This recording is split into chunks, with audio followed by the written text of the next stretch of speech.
April 18th, our coffee with Keizer Mayor Cathy Clark. And we have a number of guests with us here today that we're going to share this time to connect with Keizer. And so Cathy, take it away. Thank you for helping us set up this virtual Coffee with Cathy. I'm really pleased to join all of you today with another community-wide conversation. Coffee with Cathy was born out of necessity several years ago. When I was first running for mayor, I had the misfortune of breaking my ankle. So a door-to-door campaign just wasn't an option. And my friend and colleague Art Barbowitz said, well, do Coffee with Cathy. So I had people come to me and visit. And over these years, it's been so helpful for me to hear from people and listen that we put this up ever since on a monthly basis. But thanks to our current situation, we've had to go virtual. Well, because of that, we are able to videotape. Thank you, David Dolly, for making this possible, and invite some guests to come in and share what's going on, keep people informed, and most importantly, to keep listening to you, the folks here in our community, about what we need to do and how we are going to come through this together. So my guests today are part of my coffee cabinet, I lovingly call them. Betty Hart from Keizer Fire, Colleen Bush from the Salem-Keizer Transit District, and joining us today also, do we have someone from Chamber on, David? Yes, we have Jonathan. Awesome. So we have Jonathan Thompson, who is the president of the board for our Keizer Chamber of Commerce. We have Pastor Jose Dominguez from La Luz de Valle. And we have, is Laura Reed on? Has she been able to join us yet? Okay. So hopefully she'll be able to join us later. She's a city councilor, but she's also a teacher at McNary High School. And we know that there's been a huge change for so many students. And I want her to be able to get on when she has a chance to share what the perspective is, not only for her as a city councilor, but also as a teacher, and talking with students in our community about what they need to be able to finish their school year successfully. So I'd like to lead off today with Pastor Dominguez to give a word of encouragement to our Spanish-speaking viewers, and invite him to share for a few minutes before we get into some of the presentations and information that we'd like to share with all of you today. We'd like to remind you that if you want to have a question or a comment, please enter those into the chat for this Facebook Live feed, and David Dolly will give us the questions as they come up. Pastor Dominguez, thank you for joining us today. Bienvenidos. You're muted. Thank you so much for inviting me here today. It is truly a blessing to be a part of this group of leaders here in the community. I'd like to just share a word with the Hispanic community in their language, in the Spanish language. Mi nombre es el pastor José Domínguez de la Iglesia Luz del Valle. Le quiero dar gracias a nuestra alcaldesa Clark por esta oportunidad de ser parte de esta programación. El propósito mío es, les quiero animar que durante este tiempo de crisis, nosotros necesitamos fe. La palabra de Dios nos dice a nosotros que Dios es nuestro amparo y fortaleza en tiempos de tribulación. Durante este tiempo de la pandemia, nosotros no debemos de perder la fe.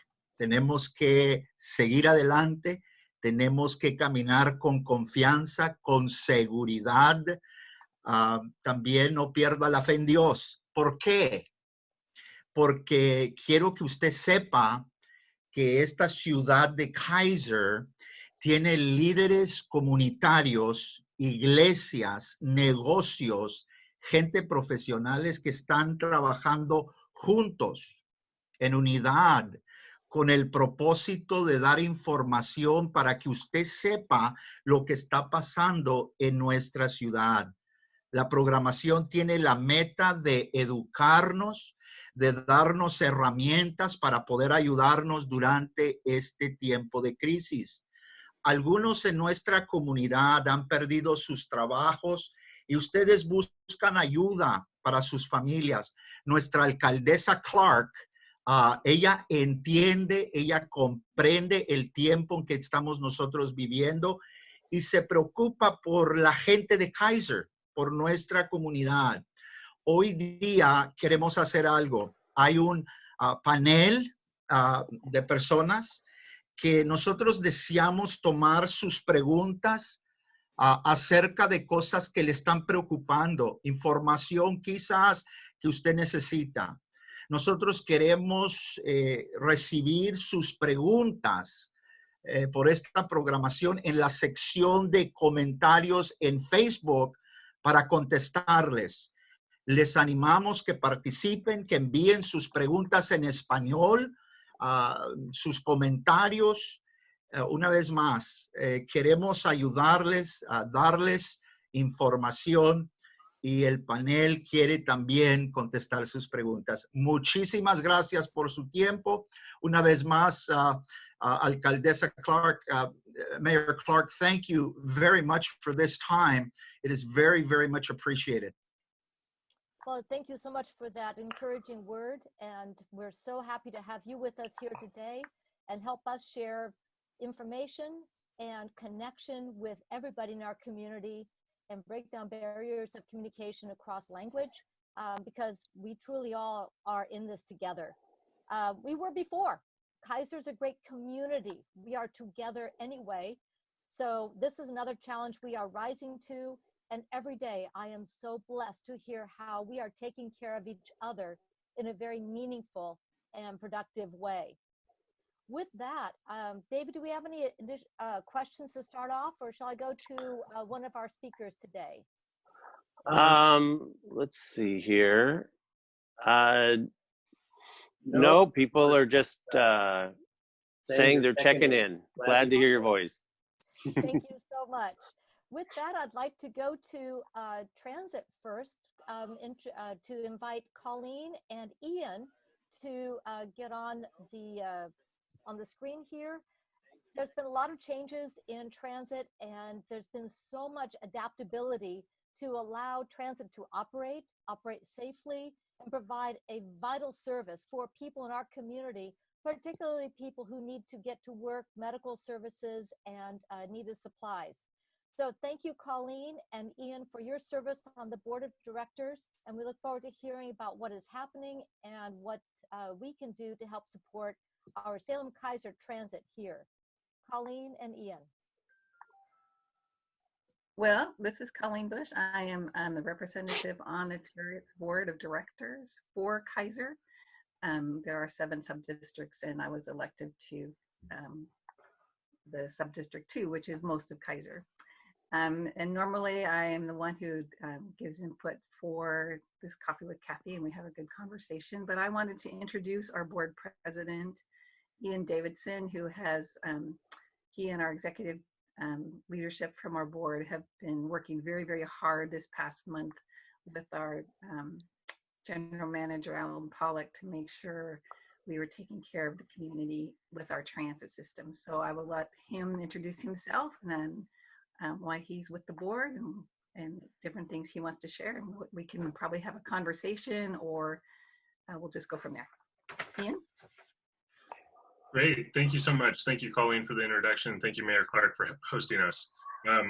First off, I just want to give a little bit of background on me. So I serve also, along with Colleen, on the board of directors for Chariots, the Salem Area Mass Transit District. And as you might imagine, we've had a very busy month. For those of you that have been tracking, for a period of 1 week, we actually shut down service because we had a number of cases of our employees contracting COVID-19, and we wanted to make sure that we could safely provide this essential service to the community. And so we shut down for a week, we reassessed, we were able to then jump back on 1 week later with some increased cleaning, increased safety measures, and it's going excellently. Right now we have a reduced level of service, but we're hopefully going to slowly be able to ratchet up the level of service a little bit more as things stabilize a little bit more. So for those that maybe don't ride transit right now, I just want to put a plug in that even if you don't, somebody that you interact with on your essential trip probably does. If you go to a hospital, perhaps your nurse, your doctor, or somebody that does cleaning there, or somebody that works at the grocery store, or provides you any of these essential services that are so crucial during this time, they very well could be using transit. And we've taken steps to make sure that they, as well as our transit operators, are protected. We've instituted mandatory social distancing. We require masks on all of our buses.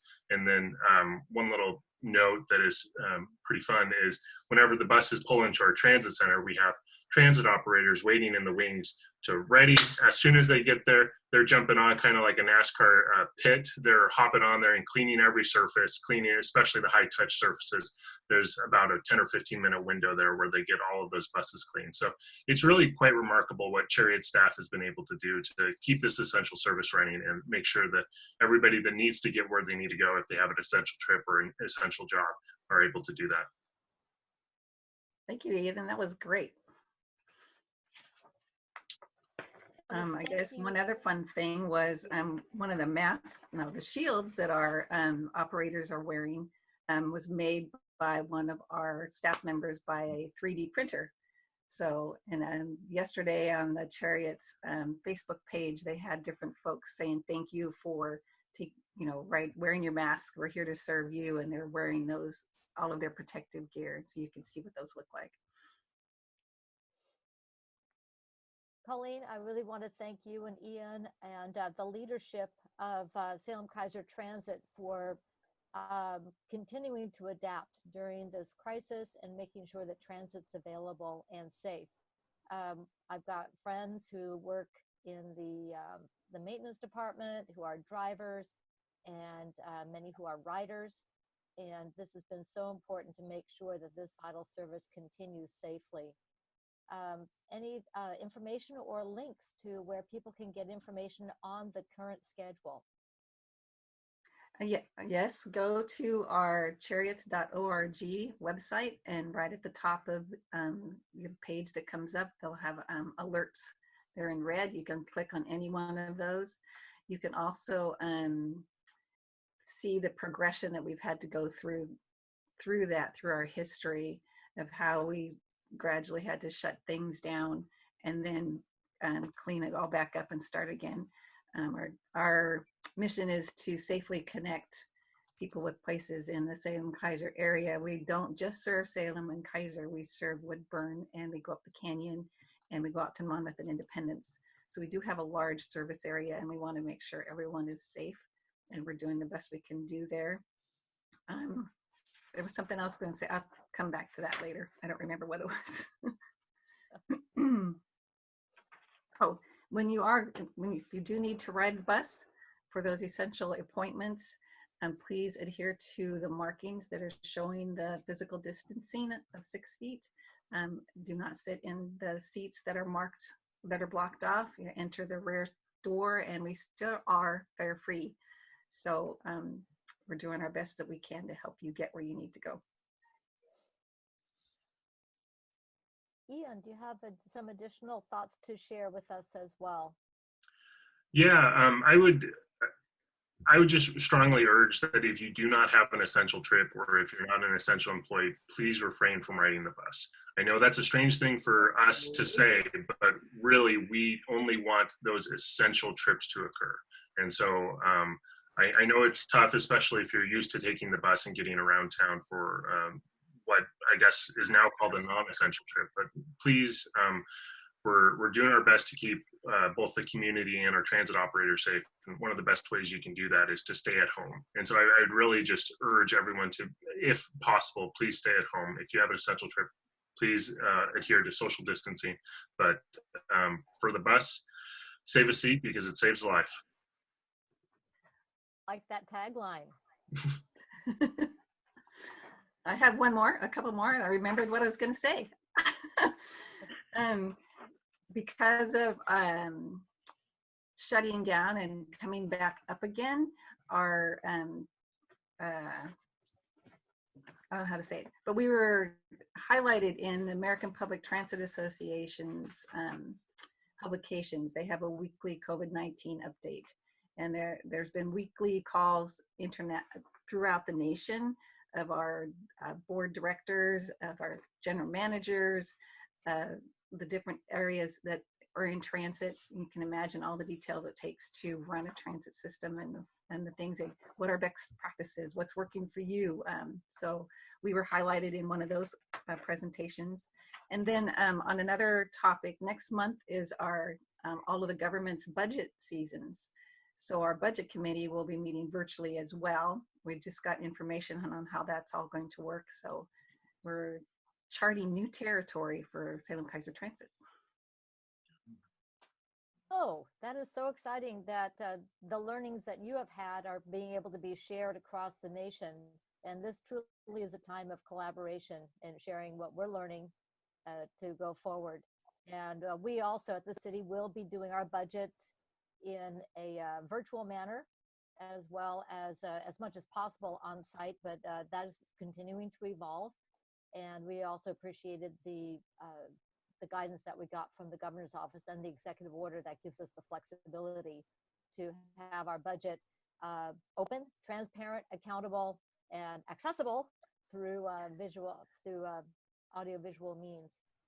So if Colleen and Ian, if you can stay available for questions as they come in, as much as you can. If you have to go and get on with your day, we really appreciate you sharing what's going on. It's chariots.org for more information, of course, the Facebook page. And thank you for keeping the buses running, connecting people in places. Thank you.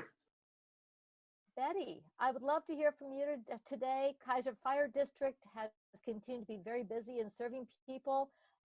We have emergencies other than COVID-19. Life has continued to happen, which means calls continue to happen. And your board has been very busy, as have the chief and the staff. Welcome, Betty. Glad to have you with us today. Thank you. I'm delighted to be here as well. There, as you can imagine, COVID-19 has been more real for the fire district than for most of the rest of us. They actually transported a positive patient the first week of March. And as a result, a couple of paramedics ended up being in quarantine for 14 days. But since nobody got sick, and since then, nobody else has had to either quarantine or gotten ill in the fire district. They, of course, are taking extraordinary measures to ensure the safety of the people at the fire district. So the station is closed down. There are no public activities going on at the station, and even the volunteers are not participating, but they are on call if they're needed. And so the number of calls that we've had, the firefighters and paramedics go to extra lengths to ensure their safety and the safety of the people that they come in touch with by wearing personal protective equipment and gowns and masks and that sort of thing. And if they have any reason to believe that the patient might be positive because of their symptoms, they put a mask on the patient so that the patient isn't transmitting droplets or things into the air while they're breathing, that sort of thing. So it's really, the masks are important. And what they do, though, is they don't protect you when you wear it. They protect everyone around you when you wear it. So that's important, too, because we're discovering that a lot of people actually are positive with COVID-19, but have no symptoms. So that's an important thing. And very likely, if you happen to be positive, you can infect somebody else, whether or not, who might actually end up being more sick than you are. So we especially want to be careful that we're not spreading anything to somebody else. There are a number of things, of course, that the fire district staff are doing to ensure their safety. They do 24-hour shifts, and if they, during the night, if they can, they sleep in one of the little bedrooms. They each have their own bedroom, but then the next shift that comes on sleeps in that bedroom, and so they change out their own linen and use their own linens, and of course they have to try to do something to sterilize those rooms now. And on that measure, and they've also been working to sterilize the ambulance quite a bit too. So one of the things that the board is going to take action on this next week is to authorize the purchase of an aeroclave. Some of you, especially Jonathan, would have heard about an autoclave, which is a way to sterilize instruments, where while an aeroclave, and it uses the air, and it sprays a fine mist of sanitizing into like the ambulance or one of those sleeping rooms, and within 20 minutes, the ambulance has been sterilized. And if you've ridden in an ambulance lately, you'll know that there are lots of nooks and crannies in the back of that ambulance. And I'm particularly delighted to hear this because if I needed their service, and mine would be more likely from a fall, but for whatever reason, I would be glad to know that the ambulance had been sterilized since the previous person had ridden in it, in case they were positive with COVID-19. So I think that's a real benefit to our community and the people that we serve on a daily basis. And so it's really important. Speaking of our meeting, like most other organizations, we are doing our meeting virtually, and we're using the software called GoToMeeting. And so you can actually download an app onto your computer or your phone, whichever works, at gotomeet.com/KeizerFI. And then we have an access code, and I think this is available on our website. It's 590-273-869. And people who call in will not be visible, and they will have the opportunity to talk when our board chair, Chet Patterson, invites them to do that, and they can be brought into the meeting at that particular point. But the board members will be, you'll be able to see us and hear us, and if you're using a visual application. And our budget committee meeting, which is scheduled for the Wednesday, I think the second week, I have to look at a calendar to see which day it is, will be virtual as well, along with our May meeting, which is the third Tuesday at 7 p.m. And so, you know, you're welcome to listen in and ask questions or make a comment if you wish. And we look forward to that. So that's kind of the big stuff that's going on. Needless to say, there's a lot of little stuff or background stuff that's going on. Recently, we sold the rest of the bonds that were authorized by the community in 2015, and we are purchasing some additional equipment a little earlier than we had originally planned. But it turned out we got a great deal. We did it in perfect timing. So we got extra money than, and explaining how the purchases of bonds work would be way too much for this particular forum. So I'm not going to try to do that. But we got more money than we thought we were going to get, and still be able to pay them off simultaneously with the original bonds. And so we're purchasing some additional equipment and then having to outfit it and that sort of thing. So it's pretty exciting for the fire district to have this equipment and try to use it in a way that keeps it going for a long time. Believe it or not, they put a lot of miles on the equipment when you do something like 15 to 20 calls a day. Even if you have, 3 pieces of equipment and you're just responding basically in Keizer having to go to the hospital occasionally with the ambulance. It adds up quite a bit. So I'd be happy to answer any questions. And I want to thank everybody for their patience with the fire district and their support too. We are very lucky to have the support of the community that we do. And we appreciate that a lot. Thank you so much, Betty. David, are there any questions that have come across for Betty for the fire district? No, just people saying thanks for keeping them informed.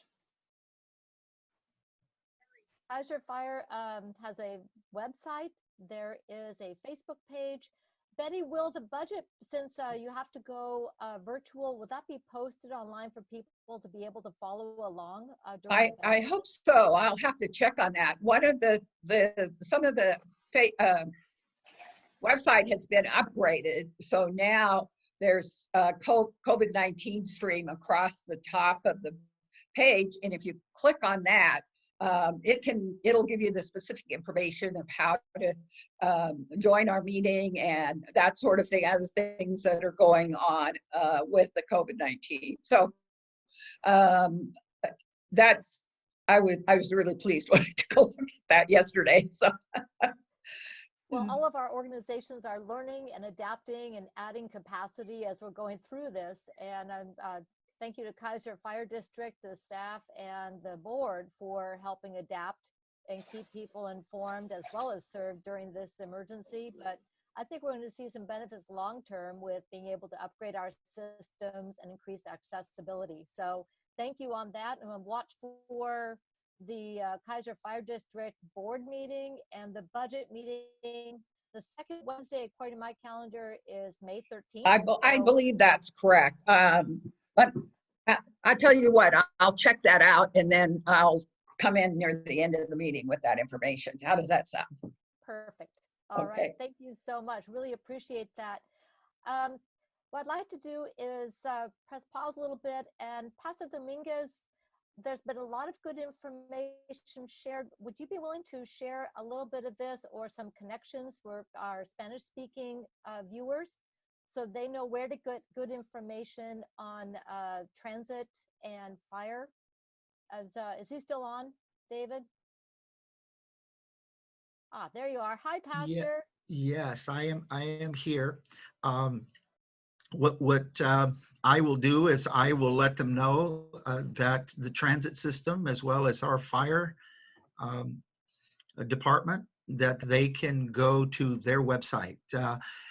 Pueden, ha hablado Colleen Bush y el señor Ian y Betty Hart.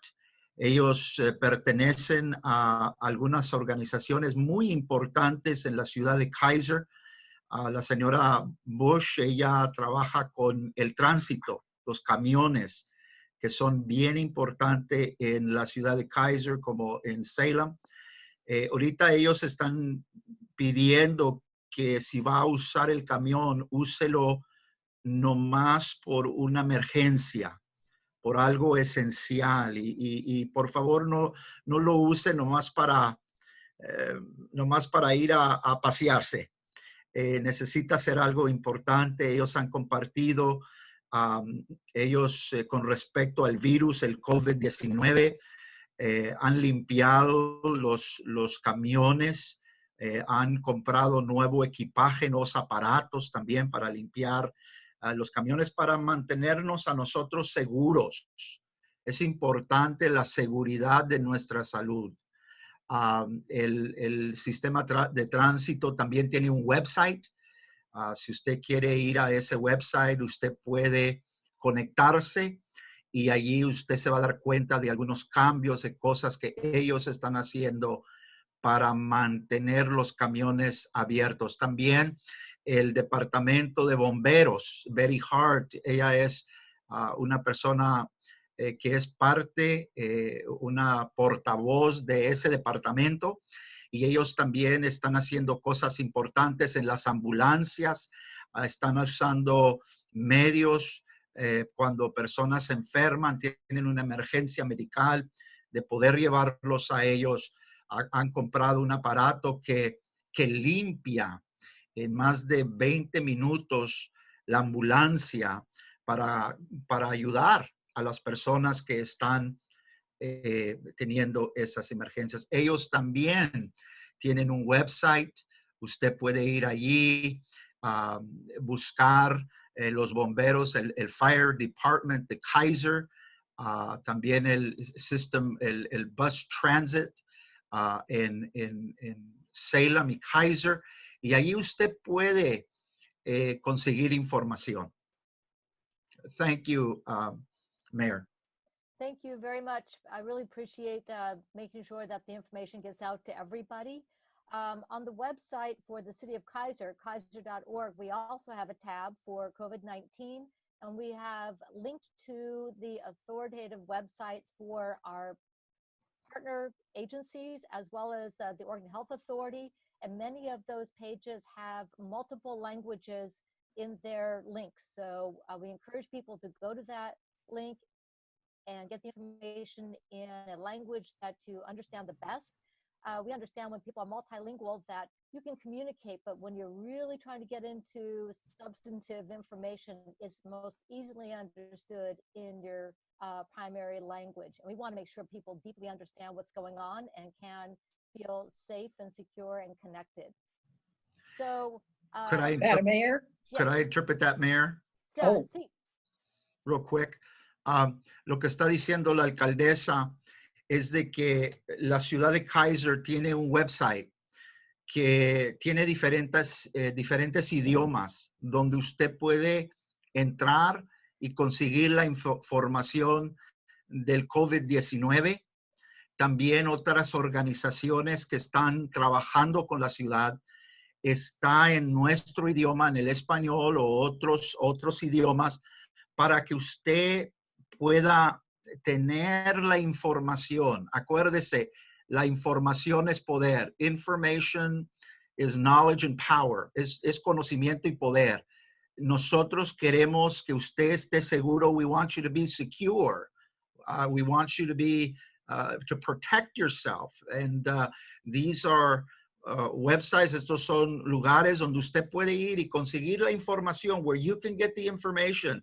It's very important, muy importante que usted consiga estas herramientas que nos van a ayudar. Estamos trabajando como comunidad. We're working as a community together.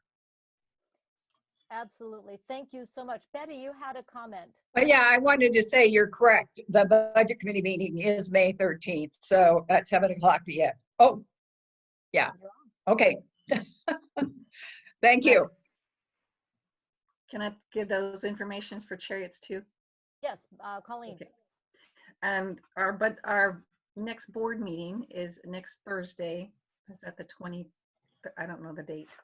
Anyway, we will be meeting at 6:30 virtually. We're using GoToMeeting. It's also on our Chariots Facebook page and CCTV. We'll be streaming at the same time. So again, you'll see our lovely home decor, and then you'll get to meet us personally that way. And then our budget meeting is the first meeting. We have three. The first one is May 7th at 6 p.m. using the same virtual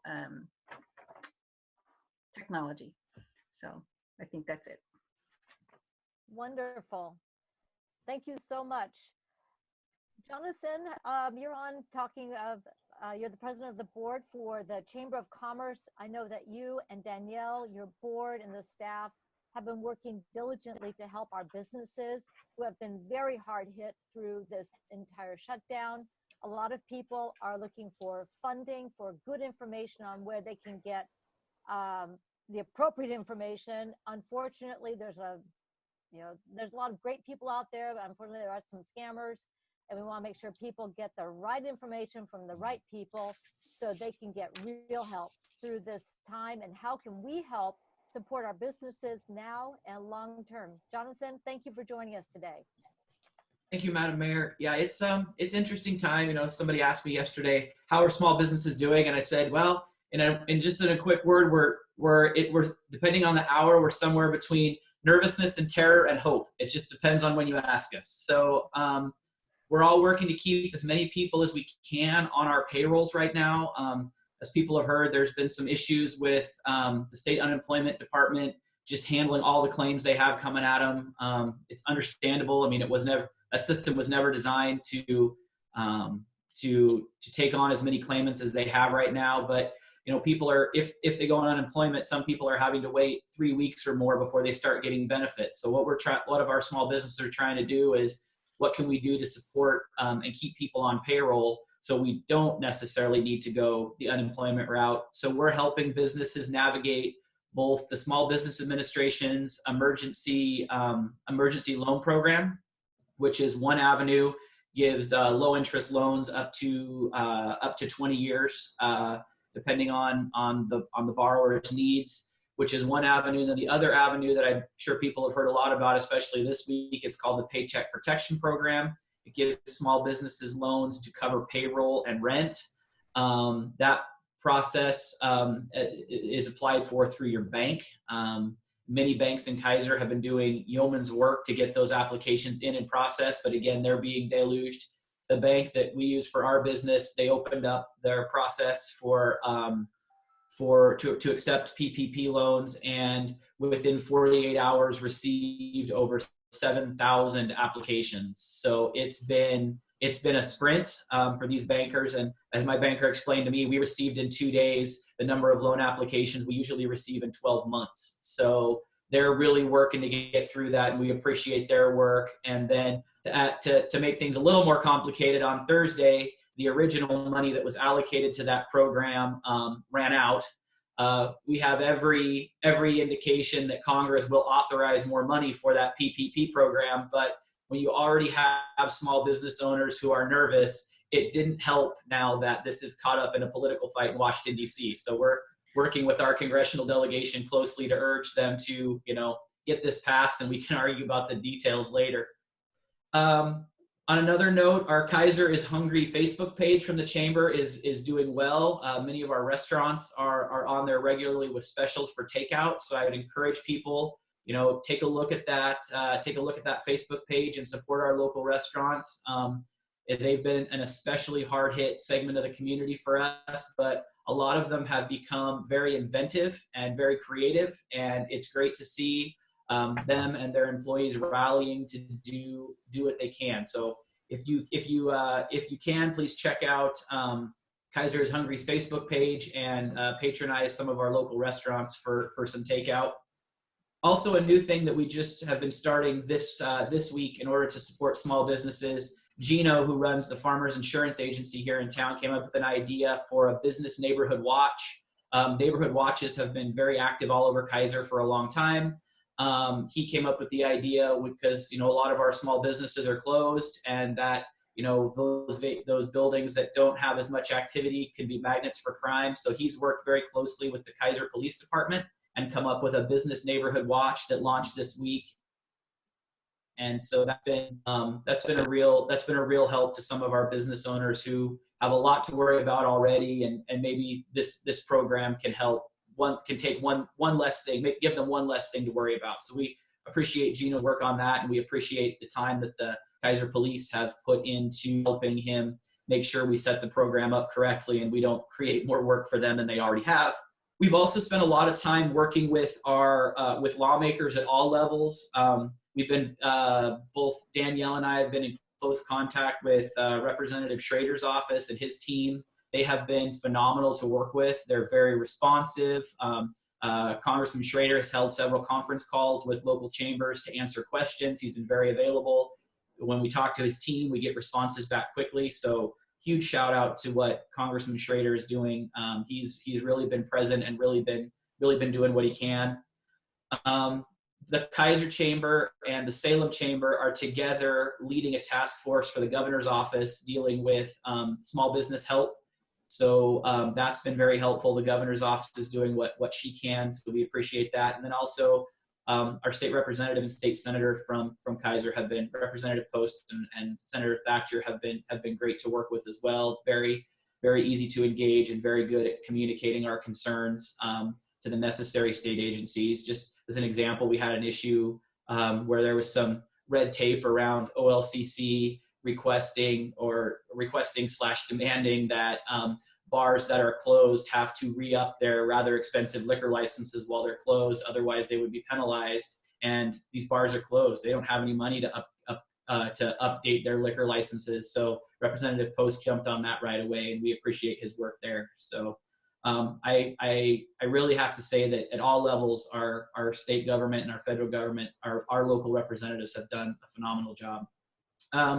One of the things that just jumped onto our plate this week that we're going to have to deal with, which we never expected the chamber would have to deal with, is personal protective equipment. We have, with the governor's order, that that businesses are going to need PPE to open. That's in my business, we run a dental office. We're used to it, so we're versed in PPE. But on the other hand, when we were shut down, we donated all of our PPE to hospitals. So medical providers are going to have to be restocked, and then businesses that never thought their employees would have to wear gloves and masks are going to have to, number one, get them, and number two, be trained how to use them, because if you use gloves and masks improperly, you can do a lot more damage than if you don't wear anything at all. So that's something that the chamber is just wading into now. It's like I said, it's never an area that was in our job description, but it looks like it's going to have to be now. But on two bits of exceptional good news. I think people saw the announcement yesterday in the Keizer Times and then earlier on Facebook that the Chamber Board decided to reschedule rather than cancel Keizer Fest. So we have, Keizer Fest was supposed to be the third weekend in May. There's just no way that was going to work. So we have now rescheduled Keizer Fest for, I believe it's the second weekend in August 12th through the 16th.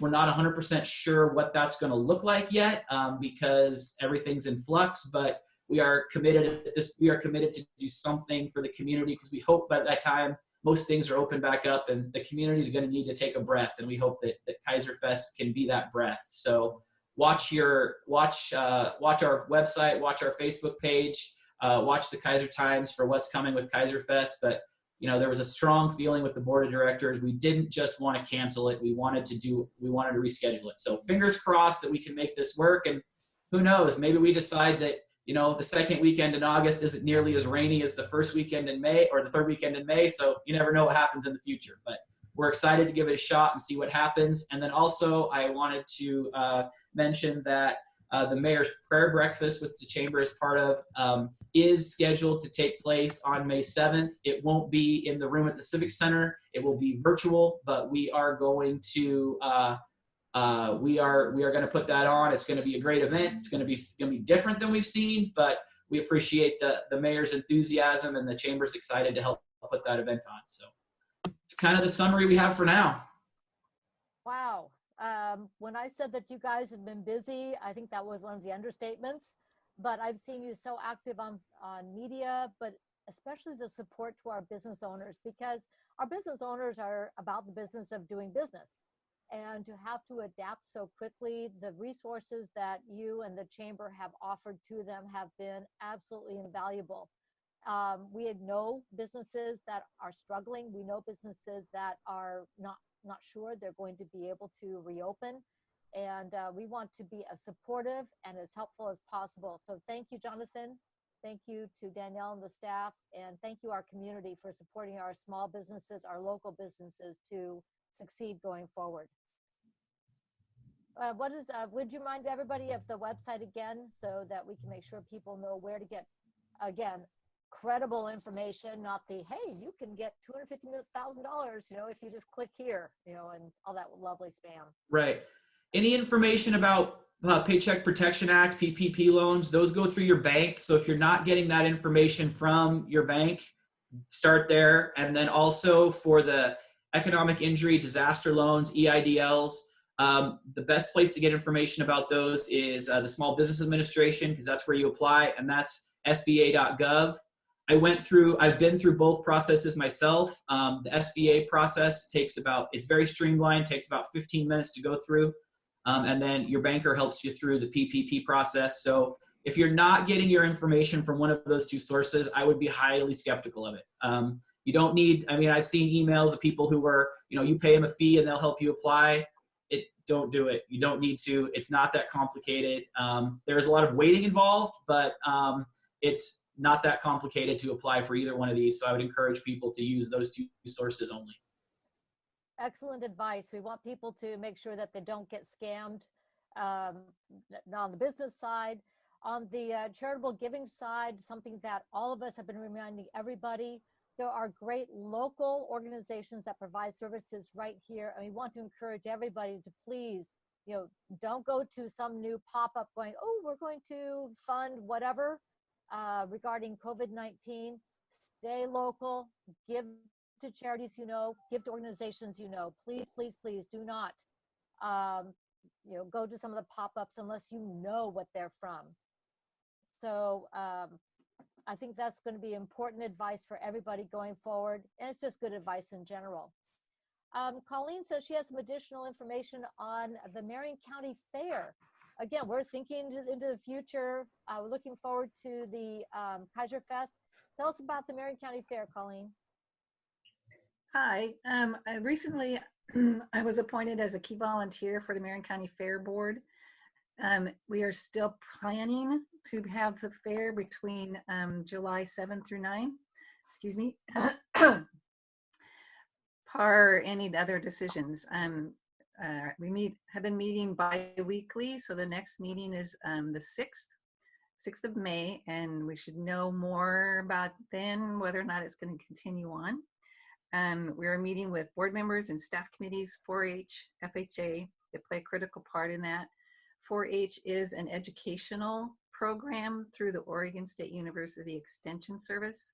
So what their decisions say affects 4-H as part of the fair. We might end up having to just do like a virtual judging. That's an idea that's been talked about. Follow the Facebook page.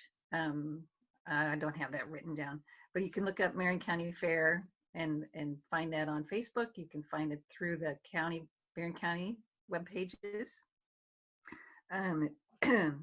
Vendors and suppliers are being talked to, entertainers are being talked to. This is a huge collaboration of a lot of different people and entities, and so we're trying very hard to be as responsible and safe as we can. It will definitely look different. Hopefully we can still have it, but the theme for this year is a fair to remember. It will definitely be a fair to remember. So you can take advantage of your seclusion time by creating something to enter into the fair. Look up contests at, here it is, www.marioncountyfair.net. And the contest instruction booklet is there, and how to get your activity put together, whether you are making a quilt or baking something. There's instructions in there and how to follow that. So again, marioncountyfair.net. Look them up on their Facebook page too, and you can have fun making something. I love that. We've seen so many craft ideas, art ideas, gardening ideas that people have been sharing through this entire extra time at home. And to be able to turn that into entries and sharing that creativity, I think is going to be a great celebration of the creativity of people in our community. So we'll definitely link into that and make sure that people can enjoy the Marion County Fair this summer as well. David has told me that Laura Reed is is now here with us. So Councilor Reed serves on the Keizer City Council. She is also a McNary High School teacher, and all of the teachers have had to learn to go to online learning, teaching, and our students and their families are experiencing homeschooling for the first time for many of them. While Colleen Bush and I both chose that lifestyle, we homeschooled our kids. For a lot of people, it has been all of a sudden a whiplash 180, and now the kids are using distance learning at home. So I wanted to invite Laura to talk about some of the experience and some of the resources that are available for families making this rather sudden transition, and what things look like for the students going forward, how they can continue to thrive and learn in this new environment. Laura, are you on? I am. All right. Hello. Thank you very much for inviting me. So yes, it's been a very crazy busy couple of weeks, and our superintendent has been, Christy Perry, has been communicating with us regularly as far as what we need to know, what's happening, words of encouragement, and so forth. And so I really appreciate her leadership. She's done a really good job. In addition, we've had school staff meetings, department meetings, and I'm sure that's happening throughout all of the schools. And so it's been a huge coordinating effort. One of the biggest challenges with this is not only do you have kids trying to work on their schoolwork at home, but you also have parents trying to work at home. And so initially, I was talking to one of the tech people from the district, and they were anticipating about 10,000 Chromebooks that needed to go out to students because they figured, oh, most people have computers at home. Not really taking into consideration, yeah, but people are using those computers to work from home, and there may be multiple kids at home trying to get on the computers. Anyway, so they ended up distributing over 30,000 Chromebooks, and that was no small operation. And I really, really appreciate the district's responsiveness in working to get that done rather than figured out beforehand, because just the question of how are we going to get all those Chromebooks back and into their original carts, I can't even imagine how we're going to put that genie back in the bottle. But anyway, so now we have kids with Chromebooks in hand, and that is a really important piece of this operation.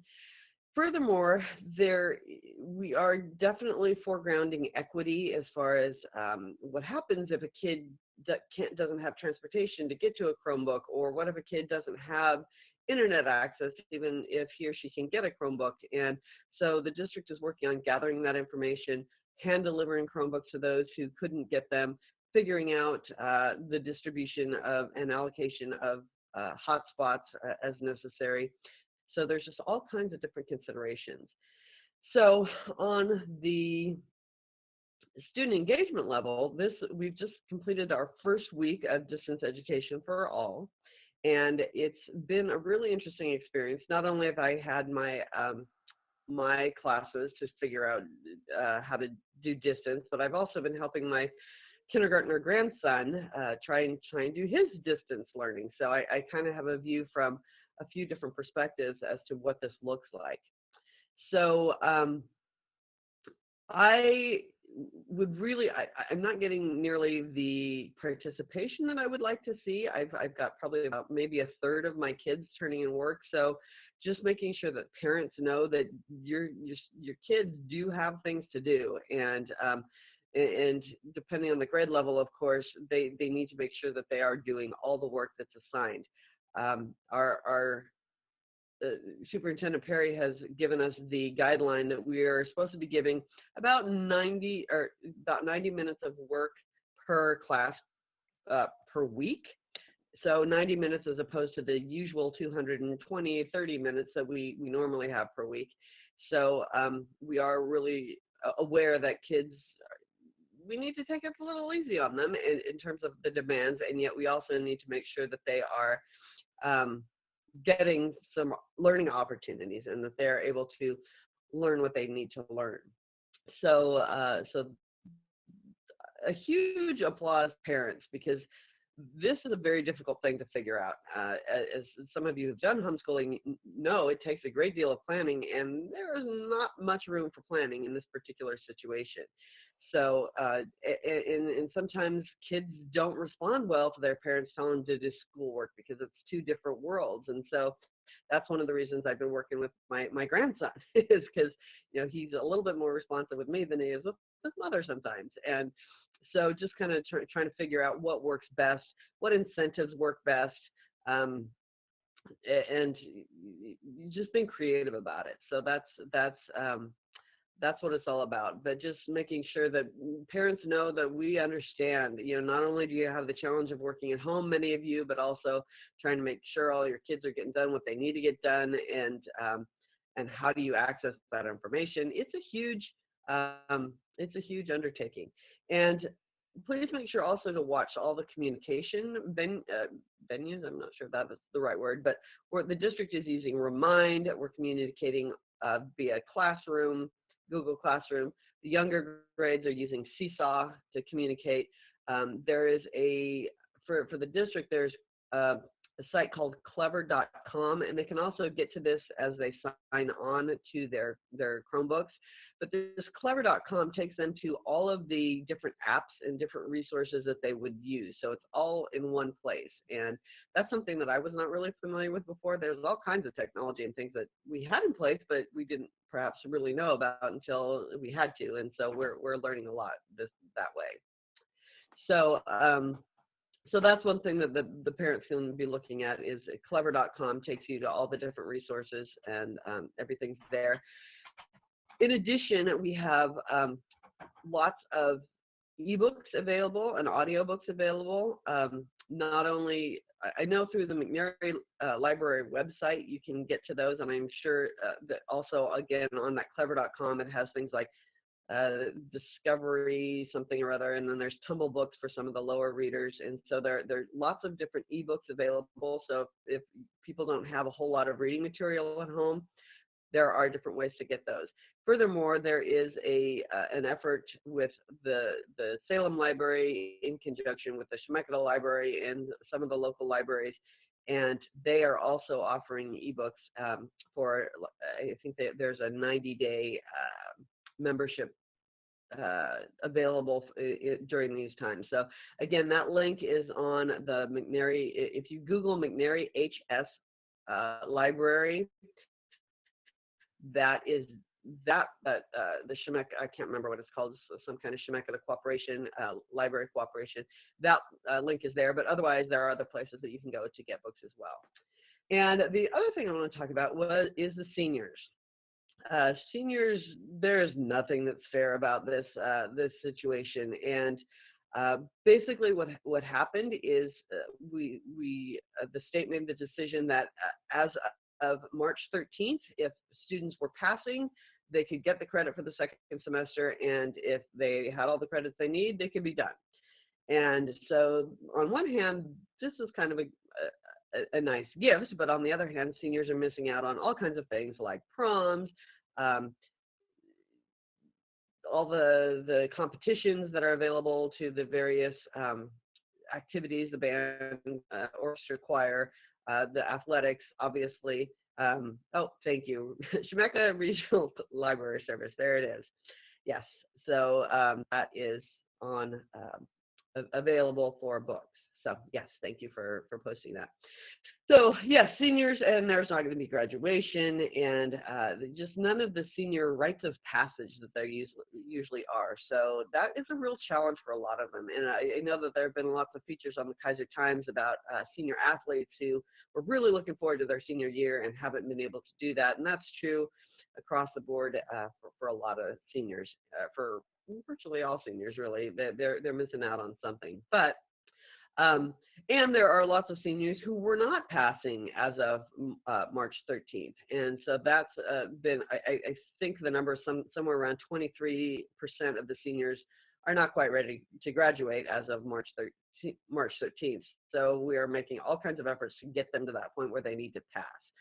So kind of the rule with that is if we have, as teachers, we've been told if we have seniors in our class, we get them to the point where they're passed, whether that takes a week or 7 weeks or whatever, and then they can be done. So there's been a lot of attempts to reach out to the seniors and try and engage them, and because there's no easier way to get credits really than there is now. But on the other hand, because life is happening, that can be a lot more challenging. So so that's the deal with seniors. We're trying to get them done and out as much as possible. There are still some dual credit classes, some college credit classes that are available, and so many seniors are staying on to get those college credits as well. So anyway, that is kind of the rundown of the situation. Are there any questions that you would like me to address specifically? David, are there questions coming across for Laura? I know this is really I'm not seeing questions for Laura. What I would wonder if we could have Jose talk about the scholarships for the Latino students. In May, we had an event coming up recognition night with many of our civic leaders, our McNary High School principal, Eric Jesperson. Jose, could you talk about that annual event and giving those scholarships to Sure. our Latino students? I sure can. We annually have what we call the graduation banquet for McNary High School students that graduate. And what we do is we have an application process where the graduating students apply for this scholarship. The Latin Action Committee board goes through that, and we approve migrant Latino students. Because of this situation of the virus, we've had to meet as a board. We have to decide: are we going to continue to go forward with this? What do we do in the midst of this situation? So what we decided to do, instead of just canceling it, the 21st of April, what we've decided is to go forward. The 21st of April, we've contacted our recipients for that scholarship, and they're going to be, what we're going to do is we're going to use some social distancing with some protective measures, us wearing gloves and masks, and what we're going to do is we're going to do a drive-by. It doesn't sound right. It doesn't sound really good. But basically, it's they're coming to the City Hall on the 21st of April. The 20 they're going to come by and they're going to go around the roundabout. We're going to have a table, and we're going to be having a certificate for them. We're going to be having an envelope there for them, of course, using, again, the protective measures. Basically, they'll come around, they'll get off of their car, they will get their scholarship. This year, we're giving out $300 per a graduate.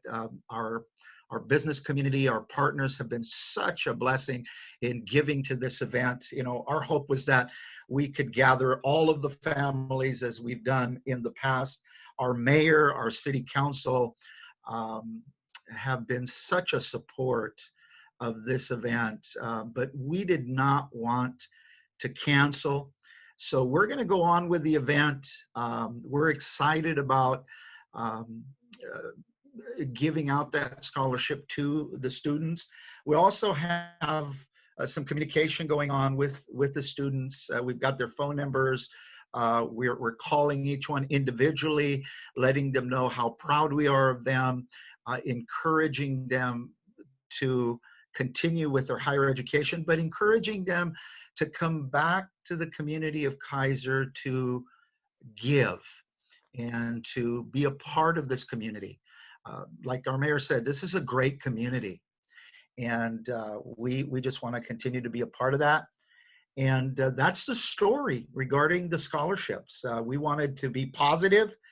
We didn't want to cancel. We wanted to persevere. And so we have done that, and we're looking forward to the 21st of April at the City Hall. That's fabulous. It's like what we've been doing. We all know what's really important to get done, and we're finding a way.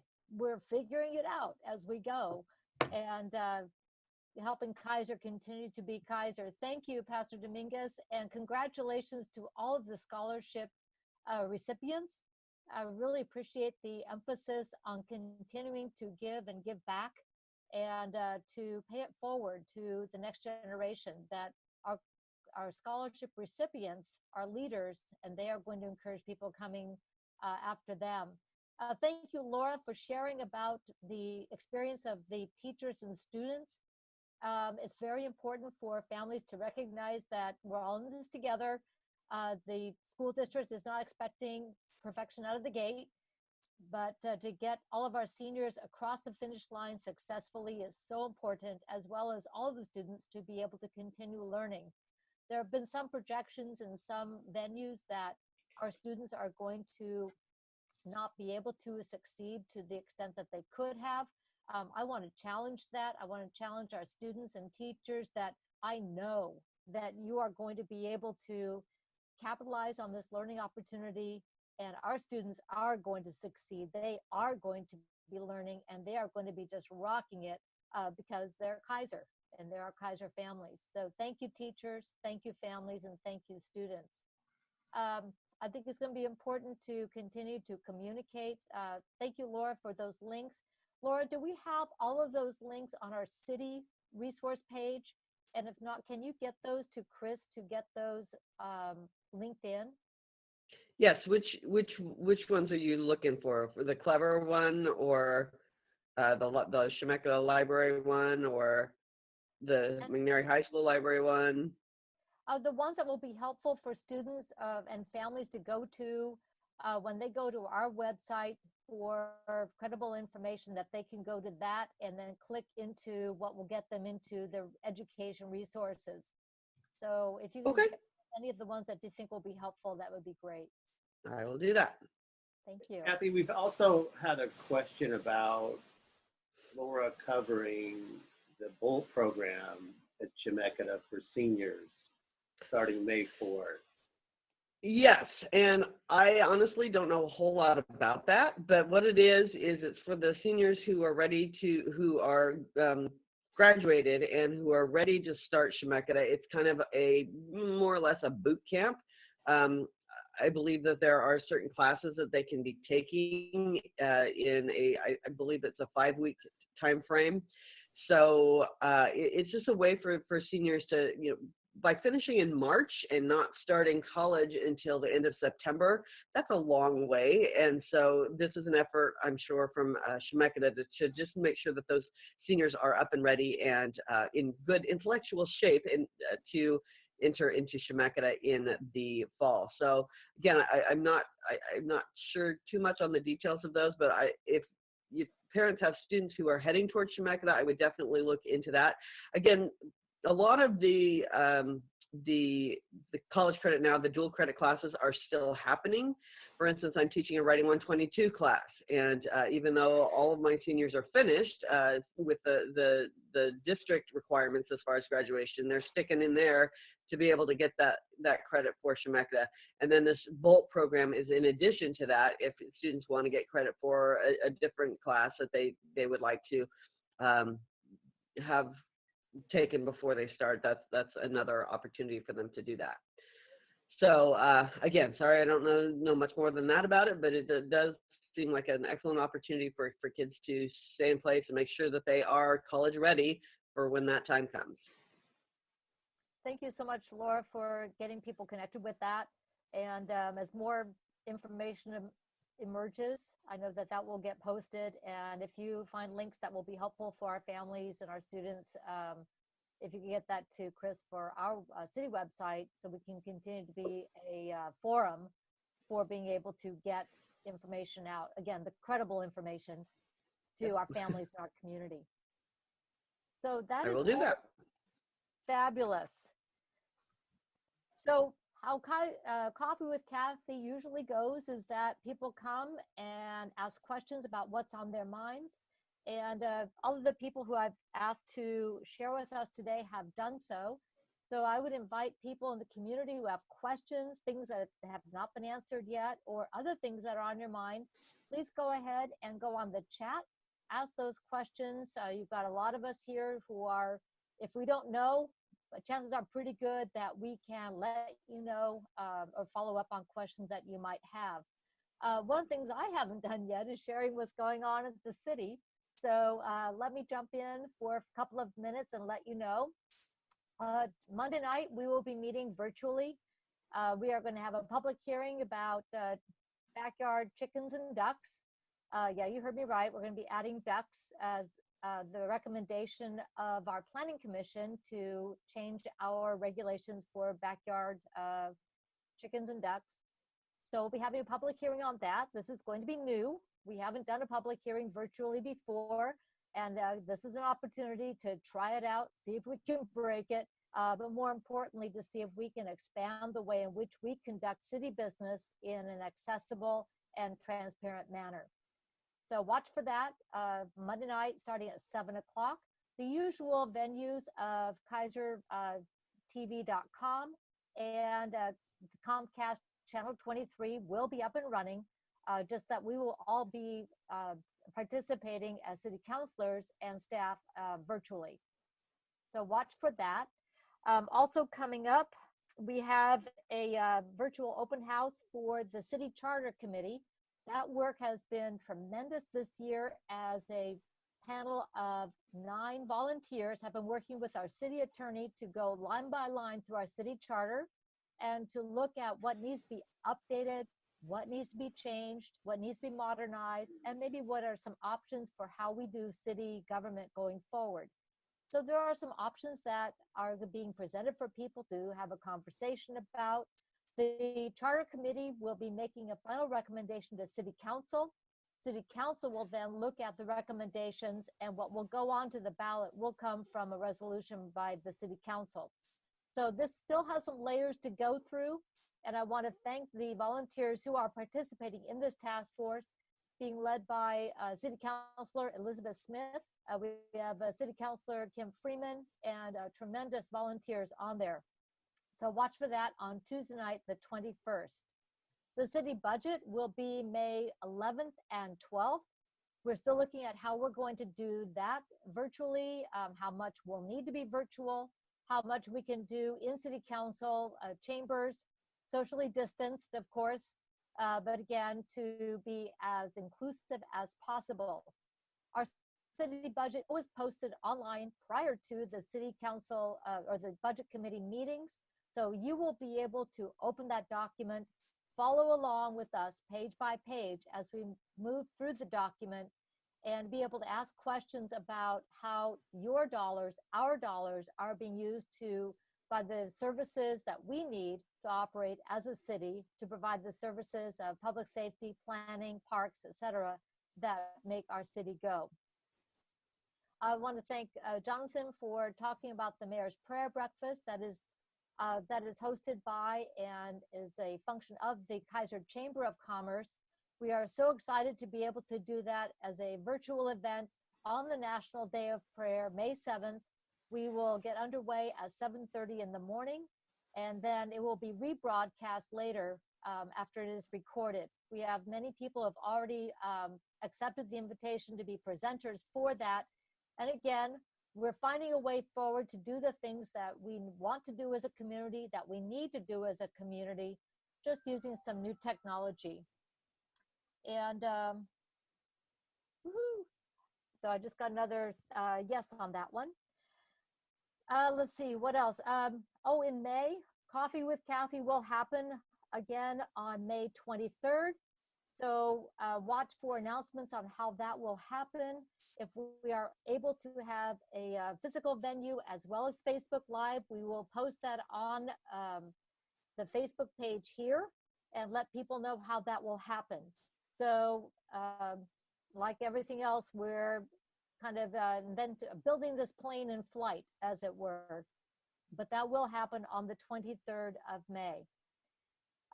We've been talking about our local charities and so forth, and our service providers. So I want to give you an update on the Mid-Willamette Valley Homeless Alliance. I'm privileged to serve as the chair of the board for that continuum of care, which became official in February. The work is continuing to be able to provide services, to apply for federal funds as that becomes available, and to make sure that the needs of some of our most vulnerable members in our community are being met. So the work did not stop because of COVID, but it became actually more desperately needed than ever, as people are vulnerable and have many underlying conditions, pre-existing conditions that make them vulnerable to this illness, but also to other situations that put them at risk. So to get information on that, go to the Mid-Willamette Valley Council of Governments website and click on the Mid-Willamette Valley Homeless Alliance department or program that is on that website. A lot of the different committees and commissions will be getting back underway now that we have made a change to our city council rules and procedures. Prior to our action at our last council meeting, the ability to go ahead and do virtual meetings was not in our rules. We have now added that in. Thank you, City Council. And we are going to be able to see if we can get more of our committees and commissions back underway and using virtual technology to be able to continue that work. So thank you, David, for putting that up for the homeless initiative. So you can see the website there for the Mid-Willamette Valley Council of Governments and the homeless initiative. We will be posting information on our next meeting. By the way, for that will be May 13th, I believe. And we'll be meeting and being able to post information there. Committees and commissions. So we will be able to get our Planning Commission going again, our Parks Board, and make sure that the work continues for the very important work of our committees and commissions and the work of the City of Keizer in taking care of what needs to be done. One of the things that has been important is to make sure that our operations are open and available for everybody in the community. I want to thank Chris Epley, all of our department heads, and our entire staff for the City of Keizer, who have worked together to find ways to make sure that our city services have been able to continue uninterrupted. It's different. You walk into City Hall and it looks different. You call, yeah, it is different. But are we providing services? Absolutely. Are we here for you? You bet. It just is looking different, and we're making sure that it's done in a safe manner, but we are able to provide public safety, planning, parks, and other services that are necessary for our community. There's a couple of construction projects going on. One is just around the corner from my house. It's on Delight Street, and I am delighted, sorry, I had to do it, that project is under construction. We have been wanting to do this for a very long time, and we have the designs, we have the bids, and it is under construction to provide a solid surface walking and biking path for on Delight Street between McNary and Cummings on Delight Street. So that project is underway. One of the benefits of having a little bit less traffic out there is it's easier to divert traffic and keep the workers safe while that project is under construction. There's another project on River Road, and that is putting the American for Disabilities Act, the ADA ramps on River Road. That construction project is underway. So watch for flaggers, watch for construction workers out there. Those are our neighbors. They're working. That's a good thing. So watch for folks as they're traveling to keep our workers safe while those construction projects get done. There's other projects for our water system that are underway, and they're getting done as well. So our water system, as I think most people know, is a well system, and we have capital projects that are planned ahead in advance. Those are proceeding as well. So that should be uninterrupted. I want to give a shout out to PGE, Portland General Electric. I was out at the Keizer Little League Park yesterday, and I saw a project what they're doing. They were doing some repairs on the line, and then they were able to underground the service into the park and get that all connected back up. So thank you to PGE for that project getting done. And again, since there's less traffic, it was a little safer for the flaggers and the workers as they got that project completed. That park looks fabulous, kind of. It looks wonderful. It just needs kids out there playing. And that will happen when it is time to reopen that park. But in the meantime, we've had volunteers like Clint Holland and Carl Arnsmeyer and other folks out there who have been making sure that park is going to be up and ready to go when it's time to play ball. Speaking of playing ball, we still don't have dates. I haven't gotten any notification from our volcanoes when minor league baseball will be able to get underway. Please stay connected on their Facebook page and website. They will announce as soon as they know. I did an interview last week with a an outlet from San Francisco. And I've posted that article. Thank you, Bob Bush, for tagging me up on that when it came out, talking about minor league baseball and how important it is for our community. So go to my Facebook page and click on that interview and continue to let Major League Baseball and minor league baseball know that our volcanoes are ours. They are right here in our community and an important part of our Keizer community. So for more information, definitely go to the Volcanoes website for that. Let's see if there's anything else I need to bring up to date on. That is all I've got from the city side. If there are services or questions that you have, please get a hold of me. Please get a hold of our city manager. We want to make sure that we are available for you. Betty, did you have something? Okay, Betty Hart, you have Yes, something. I do. I can't believe I forgot this, but of all things, one of the most important events in Keizer in May, the Mother's Day breakfast has been canceled. So the volunteers aren't working and there's no way we can do social distancing with so many people coming to the fire station. So unfortunately, it is canceled.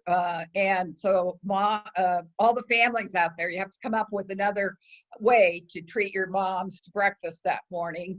And hopefully we'll be able to have the breakfast in Denver. We'll have to wait and see. I'm also interested in knowing whether the drive-by handing out of scholarships and certificates to the Latino graduates will be broadcast. Maybe Jose can tell us. Well, we have invited Keizer Times to be there to cover what we're doing there. I don't know of anybody that's going to cover that at this point. If that is a possibility, that would be great. If someone out there is listening to this and you desire to give us a hand with that event, we will receive your help. I think today we need positive news. We need things that will encourage us and help us to look into the future. And I think that that's what the Latin Action Committee looked at. We need stories that will encourage our young people. And that was the purpose. But Betty, thank you for that. Mayor, I have a resource that I'd like to share both in English and in Spanish, talking about our vulnerable populations, talking about people that don't have insurance, people that need help with dental emergencies. Hablando con personas que no tienen seguranza, tienen emergencias dentales. There is an emergency dental clinic that has contacted me. His name is Denny Sanders. At this time, I'm speaking to Denny. I believe things are changing all the time. Hablando con Denny, that June 15th, I think, is they're thinking about dentists going back to work and helping people.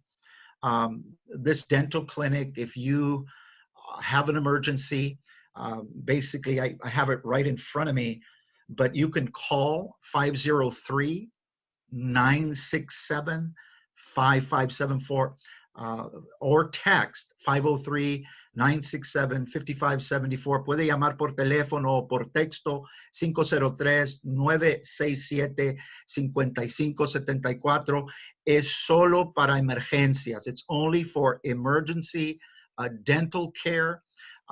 Those that just don't have insurance. If you have private insurance, they're probably not going to take you, but also they also want you to tell them that they also want to protect themselves. And they asked me the question, because I made some referrals already.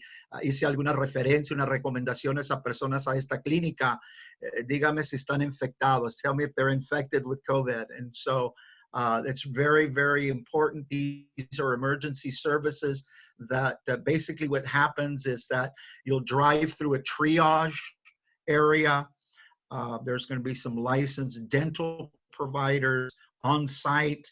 They're going to have the proper PPE equipment, and there's going to be some staff. There's going to be some volunteers, and they will help you with whatever your emergency is. Te van a ayudar con respecto a la emergencia que tú tienes. So, si llamas a ese teléfono, allí están para ayudarte. Call Denny Sanders, and he will help you. Él te va a ayudar.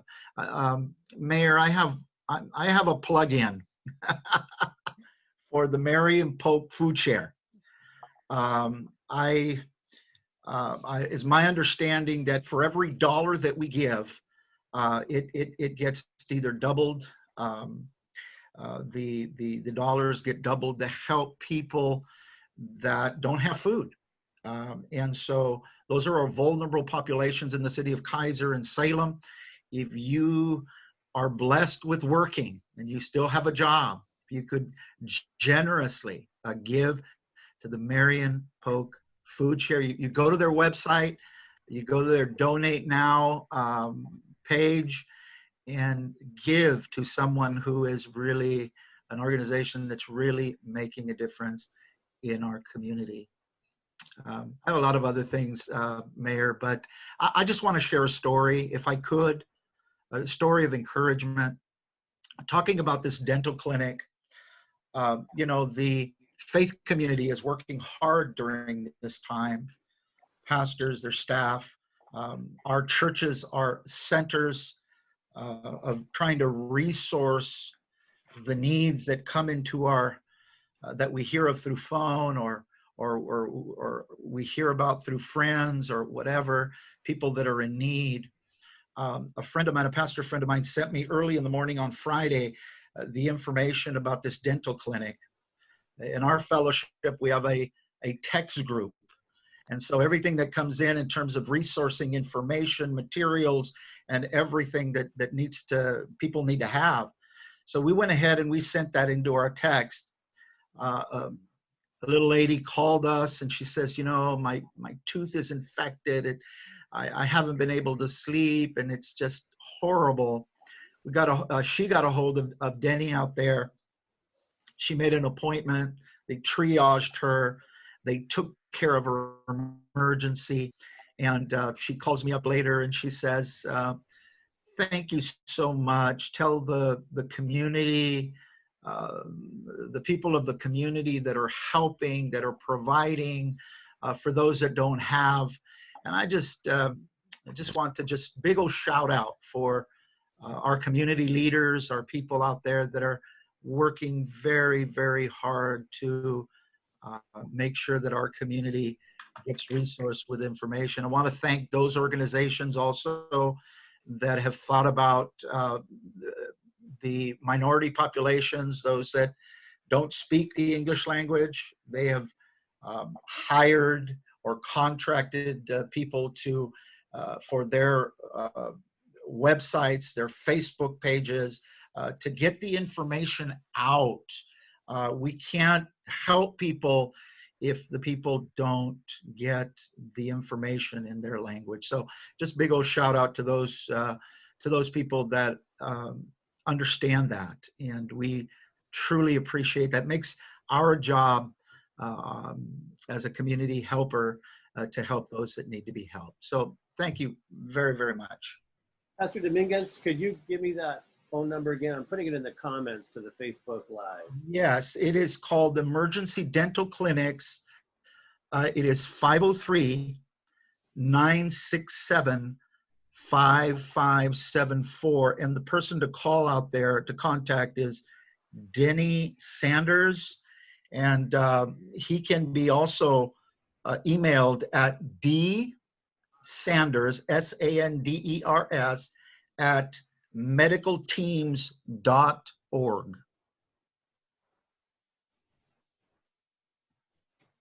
Okay, got it in the comments. Thank you. You're welcome. That's how we do it in this community. We share information, we share resources because we know that there's need out there, and we have a way to help each other meet those needs. Madam Mayor, can I add something? Yes, please. Just to second Pastor Dominguez, Denny Sanders is a wonderful guy. He serves this community tirelessly with his dental van when we're not in the middle of a virus. So he's a great guy. I'm glad he's doing what he's doing. But I just want to second what Pastor Dominguez said as well. If you're having a dental emergency, please do not go to the ER. There are resources in the community. If you have a dentist that you're established with, call. Dentists are, they have emergency procedures in place for people who have swelling. And I mean, our list of what constitutes an emergency is constantly shifting, but usually it involves swelling and pain. But if you're having a dental emergency, please, Denny Sanders is an option.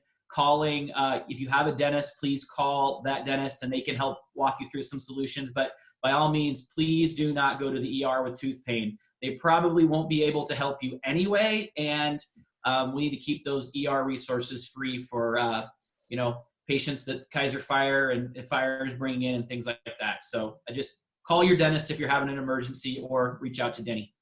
Mayor, that's important to interpret what Jonathan just said to our Spanish community. Lo que dijo el señor Jonathan, por favor, si usted tiene inflamación, hinchadez en sus dientes, por favor no vaya al hospital de emergencia. No le van a ayudar. Llámele a su doctor. Si ellos entienden, van a entender su situación y van a darle soluciones de cómo usted puede tratar el asunto. Sí, llámele a Danny, pero hay otros modos, hay otras opciones. Háblele a su doctor a ver qué le dice. Thank you. Very important information to keep getting out to people. Thank you. So another topic I wanted to bring up that was supposed to be a big deal on April 1st and pretty much flew under the radar, but that people have responded to, and that is the 2020 census. It is online for the first time this year. It is super easy to do. 9 questions, in, out, done. If you got your code that you received in a mailing, great. If you don't, not a problem. You just go on there and you enter manually. Thank you, David, for putting that up on the screen. It is very, very important that every household respond to the census. Oregon is now over 50%, according to the website, on our response. That's good. It's a good start. We want to definitely get closer to 80-90% if at all possible. Of course, we've got a great goal of 100, but reality being what it is, if we can at least get into the 90s, get an A, that would be awesome. It's important for federal funding. It's important for federal representation. It's important for being able to plan for our future over the next 10 years, understanding how many people are in our community. So please go to the census, get it filled out. It's click, done, super easy, and you'll be really helping us out and helping you out with getting resources into our community. There's a huge list of programs that are based on per capita. That means the number of people in your community. We want to make sure we have a full count everybody, because everybody counts. So click on there, get in there, and get it all, get your census done. So there we go. Your response matters. Is there a Spanish link on that? It's in Spanish. It's in multiple languages. So people can get on there and answer. La alcaldesa ha compartido del census, muy importante. Usted vaya por el internet, conéctese con el census. Eso nos ayuda en muchas cosas. Nos ayuda a recibir fondos para preparar para el futuro, también para preparar del futuro de esta ciudad, de saber qué tantas personas están en esta linda ciudad y lindo estado. Pero más que todo eso, nos da una idea de lo que la población que hay en esta área. So, por favor, y el census, no preguntas, es facilísimo. Necesitamos su apoyo en eso. Gracias. Muchas gracias. Yes, everybody. We want to get that census done. We want to make sure that we get a full count of everybody. So encourage anybody you know, if they haven't gotten it done yet, to just get it done. Thank you. So that was another piece that I had on my list. Do we have questions, David, that have come in from anybody? Yeah, I just put the census Yes. page in Spanish. Excellent. If you look in David. the upper right-hand corner, there is a myriad of language.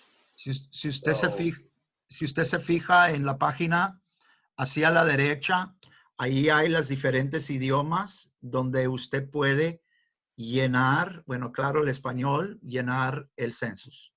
Okay. And we've had previous mayor of Keizer, Lori Christopher, mentioned a walk in Keizer Rapids Park to go by the, let's see what it was she put here. She says there's a mile loop in Keizer Rapids Park, even when we still maintain our social distancing. She's asking the community to go visit the Rotary Arboretum. And speaking of the Keizer Rotary, the first week of April, they had their drawing. And those funds don't just get distributed this month or next month. There's parts of Keizer Rotary across our entire city. So thanks to them, they quietly go on behind the scenes. But that was one comment that Lori Christopher had asked our community today. If you're out social distancing, doing a walk, check out the Arboretum. Betty, can you talk to us a little bit about the Keizer Rotary? They did do the drawing, and I would second Mayor Christopher on getting out and enjoying our beautiful parks. We can do that safely, and this is Earth Day, so get outside, get some fresh air and sunshine. It's the healthiest thing that we can do. Betty, can you talk to us about Keizer Rotary? Yes, I'm delighted to do that. First of all, I want to thank everyone who bought a Rotary raffle ticket. And of course, the highlight of our Rotary raffle is the party at the end. And unfortunately, we had to cancel the party. However, we sold not quite all, but most of the 1,150 tickets that were available. And they did do the drawing on the evening of April 4th at 9 p.m. And so the proceeds from the tickets will be available through the Keizer Rotary Foundation for a variety of things. And I know first prize was won by Les Zeitz, Lyndon's brother, and apparently Lyndon had bought the ticket for Les and put his name on it. He might be wishing he put his own name on it at this point, but so Les didn't even know he was in the drawing until he got the call from his brother telling him he won. So that was great, and our president and a former president set up and was broadcast over the Keizer Rotary Facebook page. It was really, really cool. But you're right, you can't hardly go anywhere in the Keizer community that you don't see something that the Keizer Rotary has been involved in. Everything from the various things at Keizer Rapids Park, including the Arboretum and the amphitheater and the big toy. Some of the cleanup that was done after the trees were brought down, Keizer Rotarians participated in that. They have funded a couple of permanent standalone exercise pieces in a couple of Keizer parks. Just in the last couple of years, that's happened. We've provided some funding to the Keizer Homegrown Theater for the seating in their theater at the community cultural center, right? And a number of things the Rotary has participated with the Little League fields from the beginning, I think, of when the Little League fields were done, both in terms of providing sweat equity as well as cash. And they've supported the Boys and Girls Club and other organizations, too many for me to remember to begin with, but there is a list of quite a few, and we have given away something in the neighborhood of $1 million over the last number of years. So Much, Betty. And Okay. I'm really excited about what we've been able to do as a community. Thank you, Rotary, for continuing to invest and reinvest in our community. Laura, are you still on? And can you talk to us a little bit about Keizer Homegrown Theater? There's a lot of us who are looking forward to theater opening, but we know it can't yet. Where can people find information about the Keizer Homegrown Theater? Thank you, Kathy. Yes, we had a board meeting last week, and this is a very, very uncertain time. And so I don't really have any definitive information, but I can say that, following us on Facebook or looking at our website, we will continue to bring you information. Right now, it's looking like we will not have anything until July. Steel Magnolias was our show that was supposed to go up in March, got postponed to May, and now is being pushed till possibly July, but even that's not set in stone quite yet. And partly because we don't know, even after all of these injunctions are lifted, how comfortable people are going to be going to somewhere like the theater where, thank you, David, where they're in a small room next to other people. And we had talked about possibilities of limiting the house to 35, where you can sit every other seat or whatever. And so we will make accommodations so that our audiences are comfortable. But again, that's all kind of in the future as far as what this will look like on the other end. But for right now, we've also talked about possibly doing some reprises of some of our past shows on Facebook Live type events and so forth. So we're looking to get creative that way, and trying to make sure to present some kind of theater experience for Keizer. But we're still working on figuring out some of those details. So we're in communication with each other. We're working on our various committees, and we're figuring things out. But we are trying to figure out how best to serve Keizer. Well, we love our cultural center and our Keizer Homegrown Theater. We love our Keizer Community Library. The cultural center, in the same boat right now, it is closed to the public for safety reasons. As soon as we're able to open that center with the Keizer Community Library, the Keizer Heritage Museum, the Art Association Gallery, and the Keizer Homegrown Theater, will be up and running. But it is going to be one of those things that we open at the proper time as we go through the different phases of reopening. So we look to if we can do theater outdoor. That sounds like an opportunity to be safe and distanced and outside at our amphitheater stage. Yes, so we the ship here is for the end of July. Steel Magnolias will go to the beginning of July. Is kind of how it's how we're thinking for now. But this year we will be doing the Book of Will, which is a little bit different. It's about Shakespeare. It's not Shakespeare, so it's a little bit of a different experiment for us. But right now we're planning to do that in our regularly scheduled time at the amphitheater. Wonderful. David, do we have any other questions before I ask each of our panelists to do a recap in our final 10 minutes? Yeah, we've had a comment from Carol Durfer that someone has to use the bus, which is requested to be minimal usage, only important trips, but they mask. Apparently, can one of our transit speakers say, is a mask required, or there's just a question on the mask issue? I can speak to that. Ian had to step out, and I appreciate his attendance today. He was very helpful. Yes, a mask is required to ride the bus. I'm not sure about gloves, but you do need to have a mask.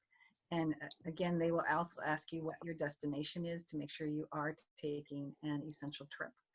So, Could I interpret that real quick? yes. La pregunta se trata del camión de la ciudad. Se está pidiendo, es un requisito que se ponga una mascarilla. No puede subirse al camión sin una mascarilla. Ellos van a dar para que ellos lo lleven con seguridad al lugar donde va a ir. Thank you. Thank you. So we have about 8 minutes left in our Facebook Live. And I would like to ask each of our participants today to share some final thoughts before we close this out.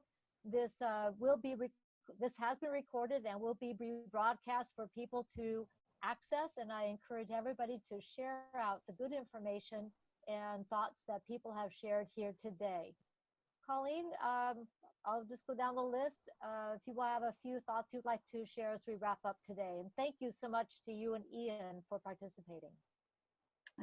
You're very welcome. Being a representative for Keizer has been helping me to just continually fall in love with our community and how much everybody wants to work and help each other.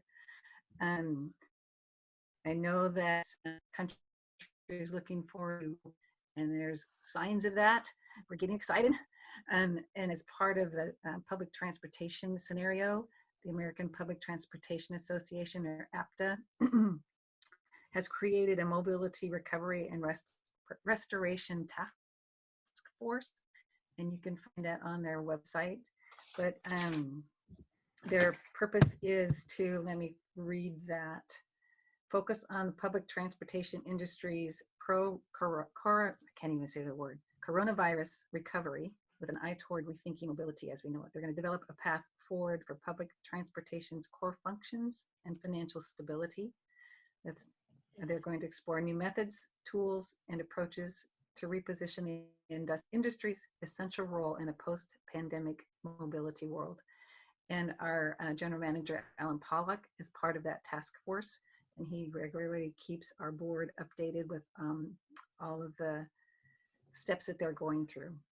The end product will be a set of recommendations that cover a wide range of issues critical to public transit success, including public and rider confidence, safeguarding employees and riders, customer-focused operations, quick strike rail, as well as bus scheduling, as well as resiliency, equity, and societal needs. So I am just honored to be a part of the transportation industry. It has stretched me in many directions. I appreciate the support of Director Hart and Mayor Clark throughout these past few years. You can't do any of this by yourself. You need your community. You need to work together, and I appreciate that. I do want to mention a couple other community things. On Monday, Keizer United is meeting, and that's a collaborative meeting as well. They bring in many resources throughout the community, and they will give updates on what people are doing. Keizer Community Food Bank, Community Gardens, many others. Jose Dominguez has been a part of that meeting as well. Director Hart participates. And then I've been participating or watching at least our Confederate Tribes of Grand Runs meetings that they've been doing and trying to help their community navigate the situation. And they're fantastic, just listening to all of the things that they've been providing for their nation. So I think those were the things I wanted to talk about.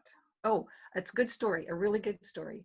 Woodburn Chamber of Commerce got word from the parent company of Willamette Egg Company that they had some extra food to distribute. And so sometime within the last week, I can't remember the day, they brought this huge semi-truck load of food to Woodburn It ended up creating a traffic jam because they were going to start at 3 on distribution day, and the director of the Woodburn Chamber got there at 2, and there was people lined up already. So they had to change their site. They had to reorganize. The police ended up getting involved and got their flaggers out there and got it worked out. They ended up servicing 600 families with big boxes of eggs, potatoes, a variety of things, not face to face because they had to do their physical distancing, but they could see each other in that exchange, and that didn't go through 5 steps before the food got to the person who needed it. There was so much gratefulness and so much appreciation of that. And they're putting that story on their Facebook page if someone wants to look that up and give them kudos. It was good to hear. That is such a beautiful encouragement. Thank you so much, Colleen, and thank you for your leadership and your willingness to serve us as a member of the Transit Board of Directors. Betty, final thoughts?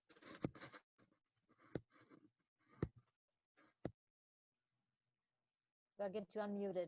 Yeah, I have to unmute myself. So I don't accidentally participate in the meeting when I'm not needed. So yes, again, a big shout out to the entire Keizer community and their support of the Keizer Fire District.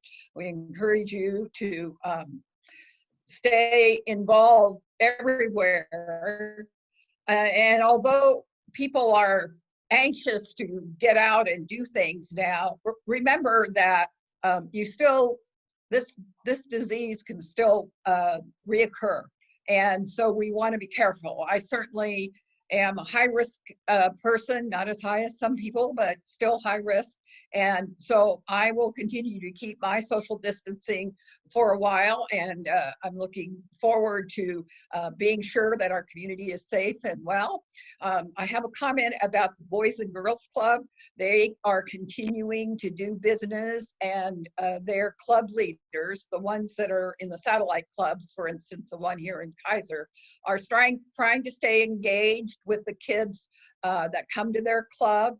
And most of those kids hopefully now have internet access. I know that's an issue. They may or may not have gotten a Chromebook, but even if they did, they may or may not have internet access. But the leadership is trying to put some activities out for the kids to participate in and do things that keep them engaged, as well as hopefully they're also attending school in whatever way their school is going on. And I'm proud that my husband was an active member of their board for many years, and I continue to support them as well. So with that, thank you all for participating today. I appreciate it. Thank you. Thank you so much, Betty. Jonathan, some closing thoughts from you, from the chamber. Just a couple thank yous. Thank you to the staff, Danielle and Erica at the chamber, who've been keeping the lights on and keeping businesses informed. And thank you to everybody who's patronized a local restaurant for takeout. Thank you for on behalf of our restaurant members. That is helping a lot. And then also, if you have a small business owner in your circle of friends who's struggling right now, reach out. Just say hi, send them a text, give them a phone call. A lot of that personal contact can go a long way, because especially with our businesses shut down, there's a lot of isolation and a lot of fear, and a friendly voice can go a long way. So if you have if you have a small business owner in your circle, give them a call, say hi, check on them. Thank you so much. And thank you for the great resourcing you've done for our businesses. We will get through this together. Really appreciate that. Laura, closing thoughts. Yes, I think that right now, in terms of school, the biggest tool that people can be using is a family schedule. So with all the students wanting on computers, with all the parents working at home and so forth, just making sure to have a schedule would help a lot of those anxieties and tensions. So just parents, please support your kids in terms of getting things done and turned in. Students, please get things turned in.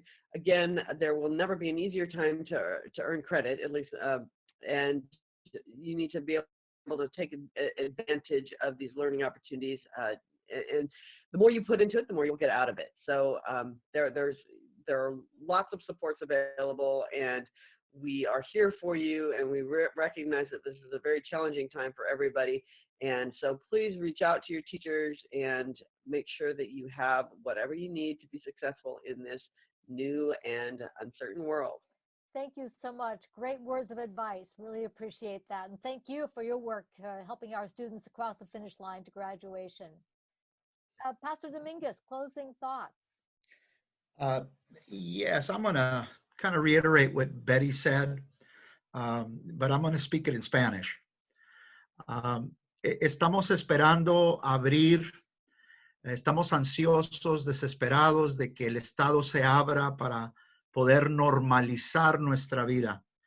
Pero les animo que sigan las reglas todavía que están puestas, que todavía no son removidas. So, quédese en casa, camine con cuidado, mantenga la distancia social.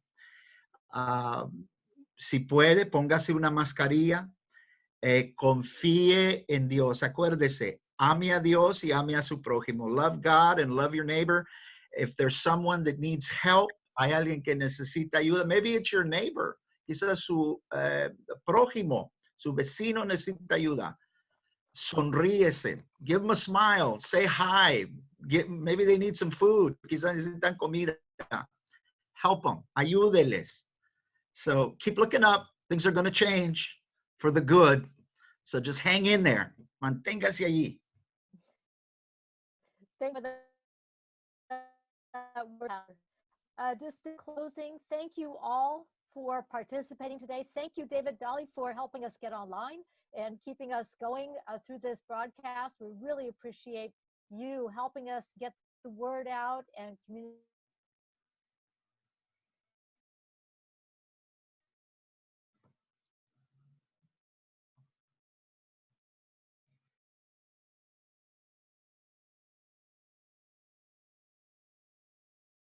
Spiritually. As we move through this, we want to come out on the other side with hope, health, and happiness for everybody in our community.